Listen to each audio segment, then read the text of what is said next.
So that's what I'd like to do here with the rest of the time we have together, is just share with you a 4-step process. It's very simple, it's repeatable and scalable, that will allow you and the managers who you lead to more consistently drive high levels of employee engagement, retention, and performance. And because you're all leaders of leaders, to develop leaders who are going to take over this company one day and be very effective at what they're doing and pass that on to the managers that they lead, and so on. So the first step is that as leaders, I think it's extremely important that we need to be frequently reminded of what our true job is. And the true job of a leader is very simple, right? It's just this: to inspire greatness in our teams. Isn't it? I mean, it almost sounds so common sense that it sounds trite, right? However, I have found that people think that that sounds a little too lofty. Like, oh, I can't inspire greatness in my team. I'm not a natural-born leader like Herb Kelleher. But there's good news about this. We don't have to be, because there is a process to this. Because inspiring greatness is synonymous with inspiring engagement. And you think about what is an engaged employee? This is an employee who will go the extra mile, give discretionary effort to serve the customer, to achieve the mission. That's greatness, right? And there is a process to consistently driving high levels of engagement. Now, junior managers, unfortunately, usually don't know this, right? Unless you've invested a lot in high potential leadership programs, which it sounds like you do. You have an amazing learning and development department. I was blown away by how much your organization offers. It's incredible. But many junior managers, why do they get promoted? They've either been around a long time or they're really good at their jobs, neither of which have any prediction whatsoever about whether they're going to be good as a manager, right? There's no predictive quality there. So many junior managers show up, and they just continue doing what they've always done. In that quadrant of individual contributor level, what was it called? Hands-on delivery, in Sean's terms. They continue doing that and directing. Now, those of us who are senior, we know this. We know that ultimately we kind of have 2 jobs as a leader. It's to create the vision, create the strategy, and inspire people to execute it. I mean, at its essence, that's our job, right? But we often forget. There's so many different pressures compelling us to focus on the hands-on delivery, on executing on tasks, to dealing with urgent issues. And that's why I think it's so important to be frequently reminded of our true job, because this helps us to be more resilient in the face of those pressures. And if we don't have this habit of continuously reminding ourselves of what our true job actually is, you know the results. You've seen it sometimes. We all slip back and forth, right? Where we could go 2 weeks without really doing anything to develop ourselves as a leader, or to develop our managers to be better leaders, or for them to develop their employees. So what happens is these things that are urgent end up continuously driving out those things that are not so urgent but very important.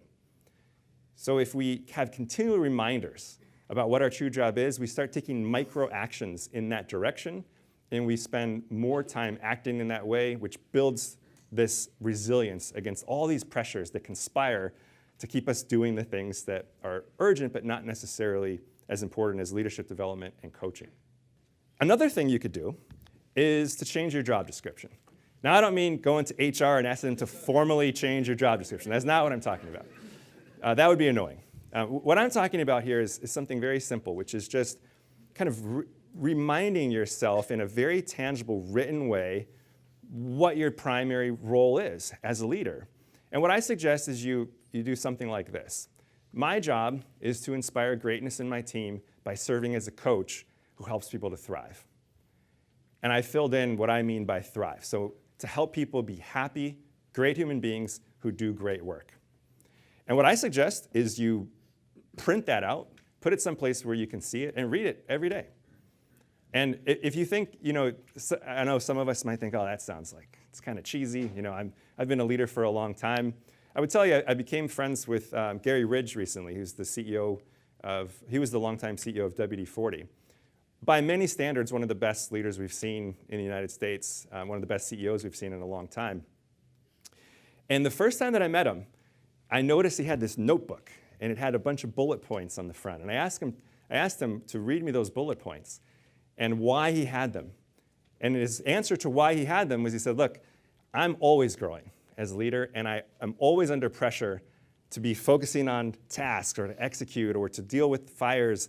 And I have to remind myself every day who I want to be as a leader. And this is a guy who was a CEO for 25 years. I mean, he's been doing this a long time. And if I were to summarize the 12 bullets that he had, it's basically this. So I would suggest that there's some value to this of continuously reminding yourself in a written way. It's not like The Secret, guys, where you're going to think this and it magically happens. But what happens is every time you read it, you're very likely to take some micro-action that's gradually kind of shifting your priorities. Now, this gradually leads to step 2. So if we're operating from that mode more often, that our true job is to inspire greatness, then step 2 is kind of obvious, right? We need to identify, what do people need to be great? What do they need to thrive at work? How do we create a meaningful workplace? And why should we? I mean, this is one of the 14 needs, by the way. People need to derive meaning from work. And because this is so important, everyone knows this. Organizations spend a lot of time developing inspiring visions and missions. And I'm not knocking that. That's very important work. But I think there's some lower hanging fruit that's even simpler and easier to execute on. And that is creating a work environment where people all agree that the top priority is to look after the person to your left and your right. To take care of people and develop people around you. What happens when you have a culture like that? You know, I think the easiest way to imagine this is using the military as an example. You know, if you ask everyone who joins the military, they're offering to give their life for their country, right? But then you have people who, while they're serving in combat, make the conscious decision to run in front of a machine gun to go pull people out who are injured or something like that. And if you ask people who have done that, why did you do that? Why did you sacrifice your life for those people? They're not going to tell you, I was defending the Constitution of the United States. I was inspired by my commander's vision statement. You know what they're going to tell you? Because they would have done it for me. So now, think about what happens if you build a workplace culture like that, where every day that you show up, or from your employees' perspective, every day they show up, they know they would sacrifice at least a little bit for the person around them, for the people around them. You would sacrifice a little bit for the people around you, and you know they would do the same for you. Now, every day has meaning. Think of the conversations at night. You go home and you say, oh, you should have seen what Steve did for me. He spent all this time helping me. Or you should have seen how I helped Chris and grew him in this area. It was so impactful. Every day can be like that when this is the culture. The culture is we're taking care of the people around us and developing them. Now, for you personally, you know, I think we all know that this is just simply what life is about, right? When it really comes down to it, helping others is what makes life meaningful. And we all know this. We just forget under the constant pressure of hitting numbers or reverting to what's comfortable, things that give us is the dopamine hit, as Sean mentioned. How do I know that we know this? Well, I think there's some pretty interesting research that I read years ago that really illustrates this. So it was research on near-death experiences. And for those of you who are not familiar with what a near-death experience is, this is where somebody is pronounced dead by a medical professional. They remain dead for 2 minutes, 4 minutes, sometimes 10 minutes or longer. And then they're revived, and they can come back and talk about what it was like to be dead. Now, the research that I had read looked at hundreds of cases of near-death experiences from all over the world. So as you would guess, there were a lot of elements of this experience reported differently from person to person, country to country. But there was one element of the experience that was almost the same in almost every single case.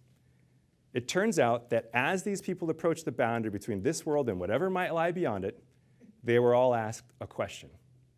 Now, where it got really interesting to me is that it didn't matter what country they came from. It didn't matter what language they spoke. It didn't matter how old they were. It didn't matter what their gender identity was. In fact, it didn't even matter what their religious background was. If they were Christian, it was Jesus asking them this question. If they were Muslim, it was Allah. If they were an agnostic or an atheist, it was their own deepest inner self asking them this question. But in almost every single case, as these people approached the boundary between this world and whatever might lie beyond it, the question was the same. How well did you love? How well did you love? Now, the love that we're talking about here, my friends, is not a feeling. We don't have to like a person to love a person. Love is an action. It is a verb. When we love a person, we extend ourselves, we sacrifice, even if just a little bit, for the benefit of that person. That is love.